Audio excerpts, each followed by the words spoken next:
Hi, hello, good morning. Welcome to our next session. Future continuous tense. Today our topic is future continuous tense. This is the third tense in the tenses. Previously we knew present continuous tense part 1, part 2 and part 3. Past continuous tense part 1, part 2 and part 3. Today we are going to discuss the future continuous tense with part 1.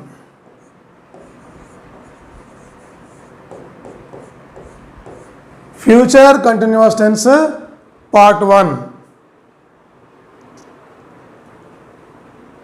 Okay, జనరల్గా మనం టెన్స్కి మనం ముందుగా చెప్పుకున్నటువంటి విశేషం ఏంటంటే కనుక future continuous tense definition అనుకున్నాం కదా. డెఫినేషన్ చూద్దాం ఒకసారి. అంటే నిర్వచనం. To express an action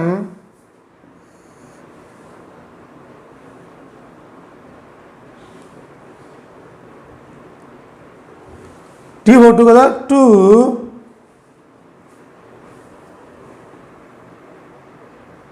right, to express an action that is going on by this same time in the future. To express an action that is going on by this same time in the future. అంటే భవిష్యత్తులో, తెలుగులోకి వచ్చేద్దాం. భవిష్యత్తులో ఒకానొక సమయానికి ఒక పని జరుగుతూ ఉండబోవునని ఈ టెన్స్ తెలియజేయును. భవిష్యత్తు, ఫ్యూచర్ మీన్స్ రాబోయే రోజుల్లో, అంటే రేపు, ఎల్లుండి, వచ్చే వారం, వచ్చే నెల, వచ్చే సంవత్సరం లాంటి కాలంలో ఏదైనా ఒక పని ఇప్పుడులాగే జరుగుతూ ఉంది అని చెప్పడం కొరకు ఉపయోగించే టెన్స్ ఏంటంటే ఫ్యూచర్ కంటిన్యూస్ టెన్స్ అన్నమాట. This is the future continuous tense part 1 అనుకున్నాం మనం ఇక్కడ.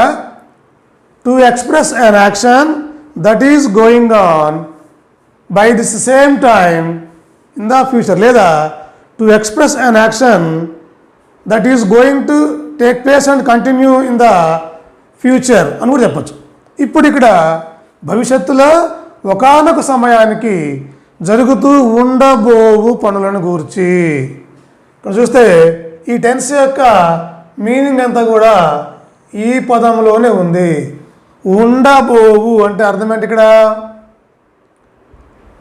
ఉండబోవు అంటే ఏంటి? ఇప్పుడు కాదు, ముందు ముందు అనమాట. అలా ఓకే, ఉండబోవు అని చెప్పుకుంటాం దీన్ని మనము, రైట్. ఇక్కడ చూస్తే కనుక ఈ టెన్స్కి the main factor is that సూత్రం కదా, subject plus shall oblique will plus be plus V4. దీన్ని ఇంకొకరికి మన స్టైల్లో రాస్తే ఎట్లుంటుంది మరి అది చూస్తే కనుక ఇక్కడ సబ్జెక్ట్ ప్లస్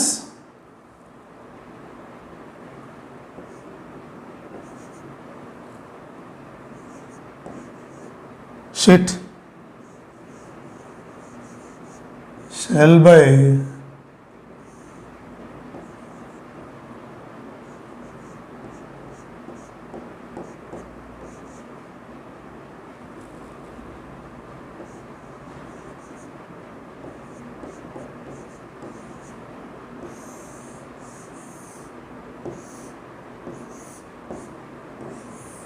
ఇలా కూడా రాసుకుంటాం మనం. Subject plus shall by will plus be కామన్గా ఉంటుందన్నమాట, ప్లస్ V4 వెర్బ్ యొక్క 4వ రూపం. అదే ఇక్కడ సబ్జెక్టు షెల్ కానీ విల్ కానీ ప్లస్ బి ప్లస్ V4గా ఉంటుందని చెప్తున్నాం మనం. అయితే ఇక్కడ చూస్తే కనుక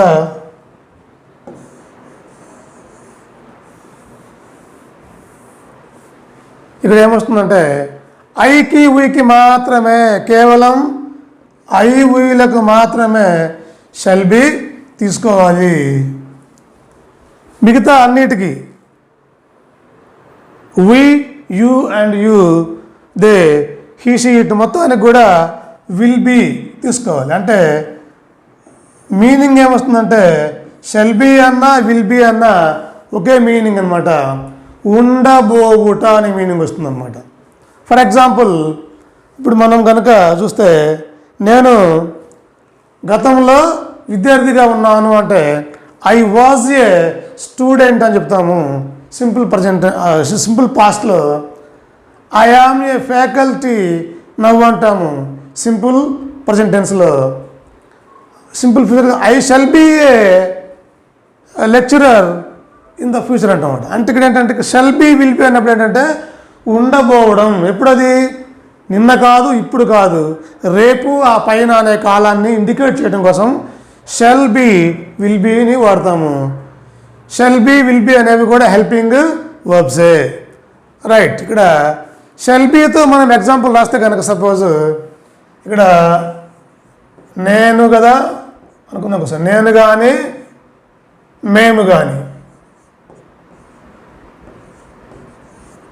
ఇక్కడ ఆబ్లిక్ సపోజ్ ఇట్లా ఊవి అనుకుందాం. ఏముంది?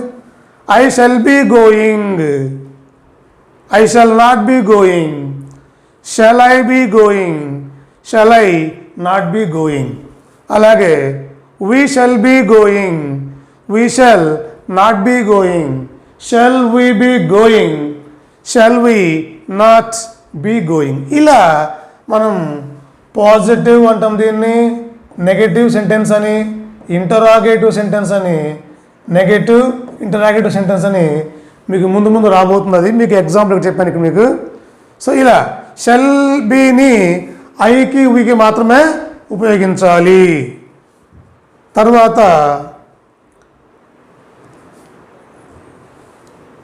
వీటికి యూ, హీ, షీ, ఇట్, దేలకు విల్ బీ అనుకున్నాం కదా. ఇక్కడ చూడండి, it will be going, he will be going, she will be going. అలాగే it will not be going, will it be going, will it not be going. అలాగే they will be coming, they will not be coming, will they be coming, will they not be coming.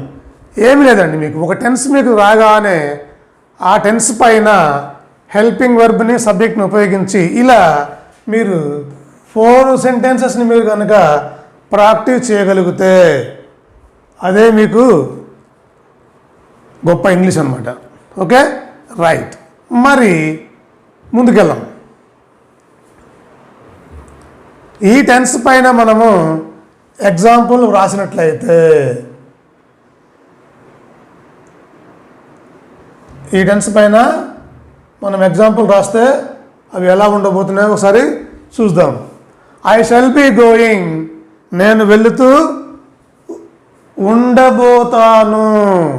I shall be going, నేను వెళుతూ ఉండబోతాను. ఈ ఉండబోవుట అనేది indicates future activity. ఉన్నాను indicates the present activity. ఉంటిని activate indicates past activity. ఈ 3 పాయింట్లని మీరు tense by tense మీకు idea కొరకు మీకు రాబోతుంది ముందు క్లాసెస్లో.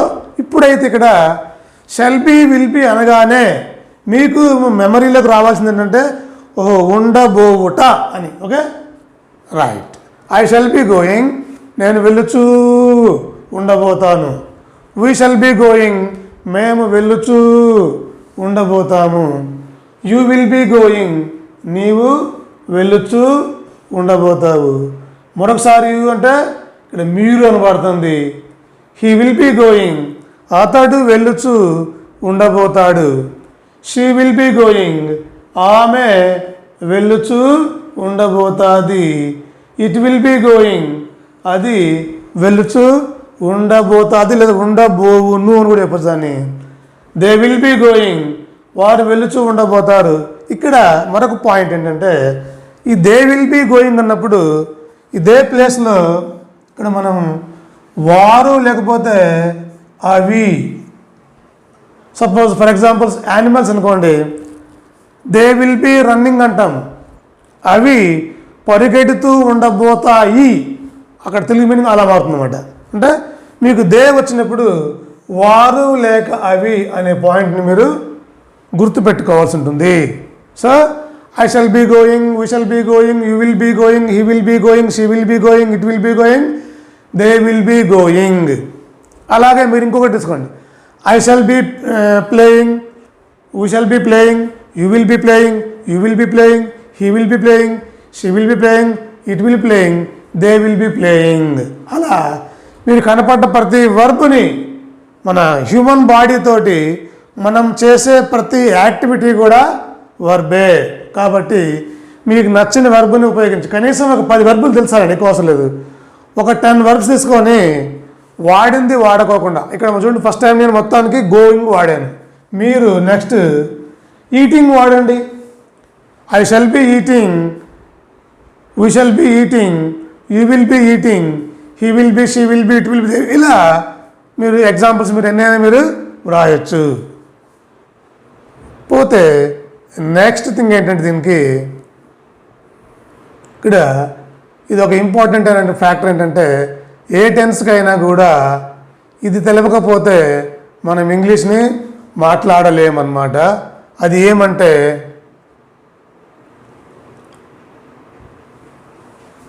యూసేజ్ అనుకున్నాం కదా, ఈ యూసేజ్ అనేది చూస్తే కనుక this is very very important for each and every tense అనమాట. యూసేజ్ 1 అనుకున్నాం కదా, to indicate continuous activities in the future, అంటే భవిష్యత్తులో విరామం లేకుండా జరిగేటువంటి కార్యకలాపాలను ప్రస్తావించడానికి, ఇండికేట్ చేయడానికి ఉపయోగించే టెన్స్ ఏంటి? ఫ్యూచర్ కంటిన్యూస్ టెన్స్ అన్నమాట. దానికి మనం ఇక్కడ అంటే రాబోయే కాలానికి ఉపయోగించేటువంటి క్రియా విశేషణాలు అంటారు వీటిని. They are called in English adverbs. అవేమంటే tomorrow, next week, next month, next year. ఈ 4 వీటిని ఉపయోగించి మనం ఈ టెన్స్ని మనము నేర్చుకోవచ్చు. ఇక్కడ మనం చూసినట్టయితే కనుక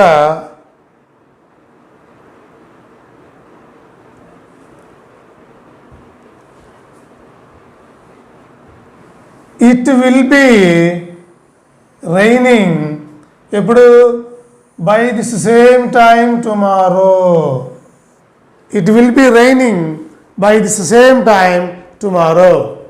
రేపు ఇదే సమయానికి వాన పడుతూ ఉండబోవును అని ముందే ఒక ఎగ్జాంపుల్ మనం ఇక్కడ చెబుతున్నాం మనం. అంటే మనకి వాతావరణ శాఖ వారు ఎక్కువగా ఈ పదాన్ని ఈ వాక్యాన్ని ఉపయోగిస్తారనమాట.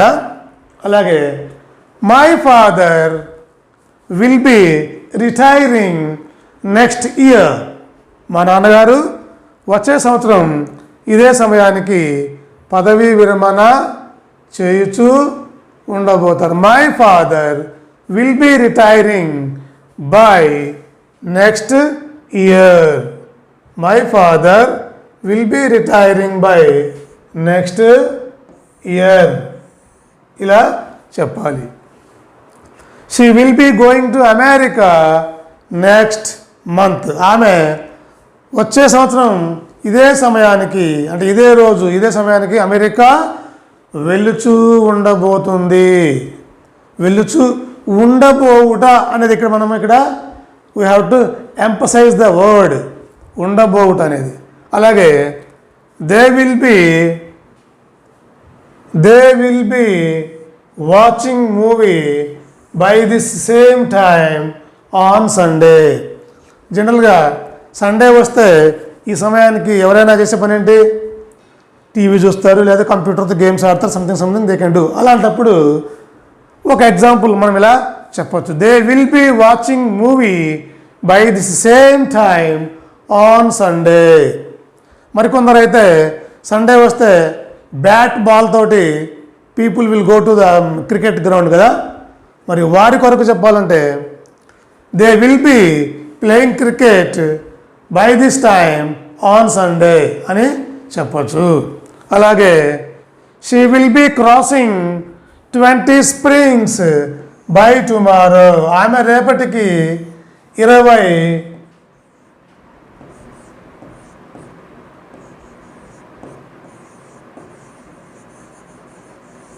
వసంతాలు నింపుకుంటూ ఉండబోతుంది. She will be crossing 20 springs by this time tomorrow అంటే అదనమాట మీనింగ్. ఆమె రేపటికి 20 సంవత్సరాలు నింపుకుంటూ ఉండబోతుంది. ఇలా మనం ఎగ్జాంపుల్స్ మనం ఎన్నైనా రాయొచ్చు. మనకు ఐడియా ఏంటి ఇక్కడ? సబ్జెక్ట్ ప్లస్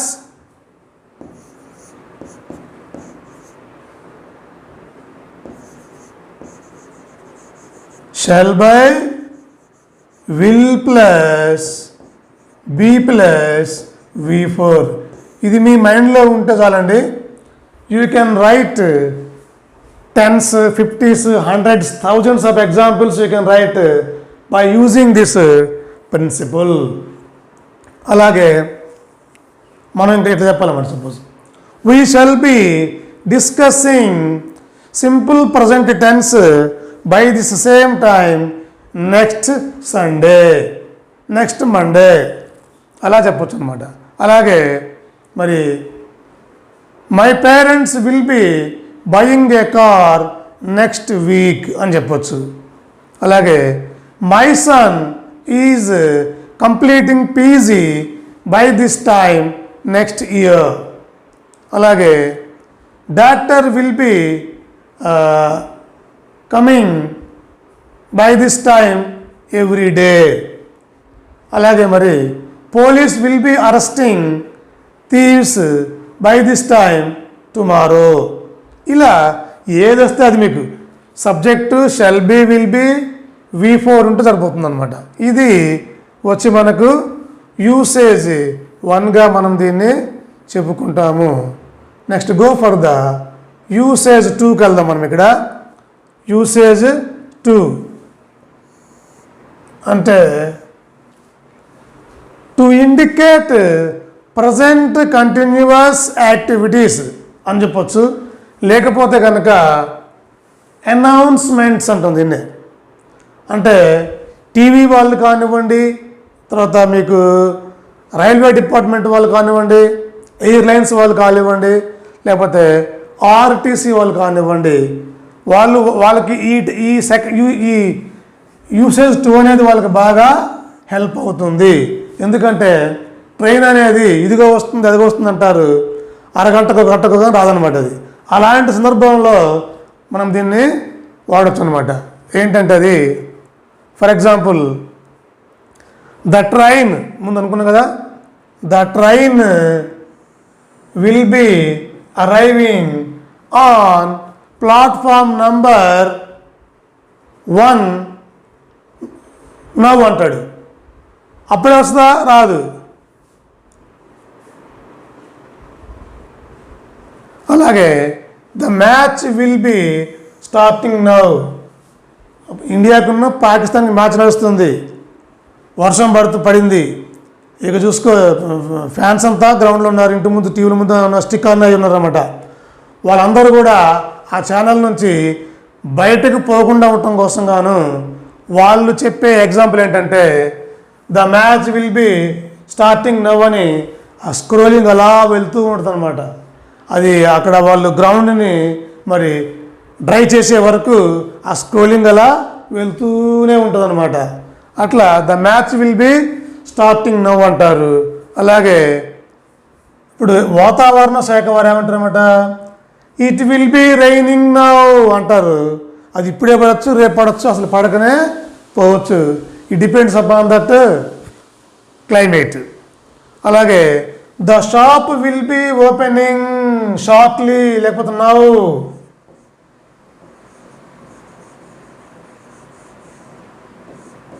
ఇలా కూడా అని చెప్పచ్చు అనమాట. The park will be opening shortly అంటాడు. లేకపోతే నిన్నేదో షాప్ ఒకటి ఓపెన్ అయింది, లూలు మాల్ అంట, ట్రాఫిక్ అంతా జామ్ అవుతుందంట అక్కడ. ఇలా the shop will be opening shortly అని చెప్పొచ్చు. అలాగే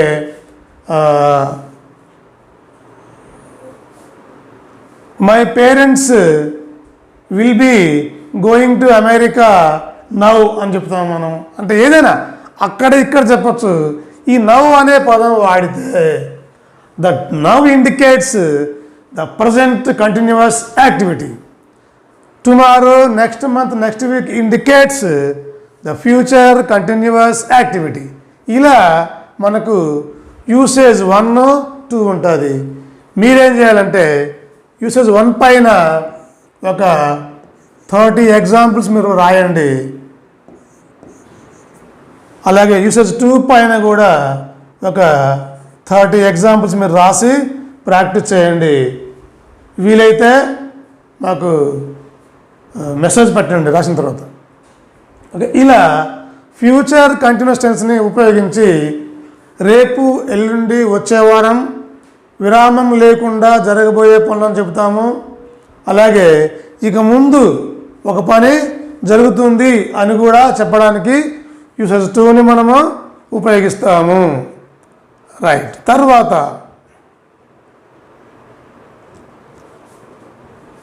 ఓకే, ఇది మనకు పార్ట్ 1గా మనం, అంటే ఫ్యూచర్ కంటిన్యూషన్స్లో పార్ట్ 1గా మనం ఇక్కడ వరకు మీరు దీన్ని చూడండి. వీలైతే ఈ ఎగ్జాంపుల్స్ని మీరు దయతో ప్రాక్టీస్ చేయండి.